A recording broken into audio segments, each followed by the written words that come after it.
তো বন্ধুরা কেমন আছো তোমরা সবাই? আশা করি ভালো আছো আর ভালোই থেকো। তো বন্ধুরা একটা নতুন ব্লগে তোমাদের স্বাগতম। তো বন্ধুরা আমি সকাল সকাল চলে এসেছি স্টোরে। আর আজকে রিপাবলিক ডে, 26শে জানুয়ারি, প্রজাতন্ত্র দিবস। তো দেখতে পাচ্ছ স্টোরটা কি সুন্দরভাবে ডেকোরেশন করেছে। আর আমাদের বাইরে পতাকা উত্তোলন হবে, তো তার প্রিপারেশনই চলছে, সব ঠিকঠাক করা চলছে।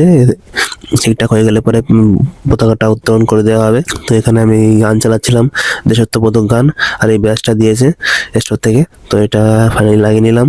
এবার তারপরে দেখতেই পারছো এই সবাই সাদা কালারের ড্রেস পরে এসেছিল, মানে পতাকা উত্তোলন পর্যন্ত পড়তে হবে, তারপরে আবার ডিউটি ড্রেস পড়তে হবে। তো আমি বললাম ঠিক আছে, আবার ডিউটি ড্রেস একবারে পরে নিই। তারপরে এখন যাচ্ছি 100 টাকা নিয়ে লজেন্স আনতে, ঠিক আছে? তো লজেন্স এনে এদের দেবো। তো এবার যাচ্ছি দোকানের দিকে। দোকান থেকে লজেন্সটা নিয়েছি, দুটো লজেন্স নিয়েছি, দুটো করে দেবো, একটা ফ্লেভার। তারপরে দেখতে পাচ্ছ সবাই হাসছিল এখানে, ঠিক আছে? আর এখানে সব ঠিকঠাক হয়ে গেছে। তারপরে হয়ে গেল। বন্দে মাতারাম, ভারত মাতা কি জয়।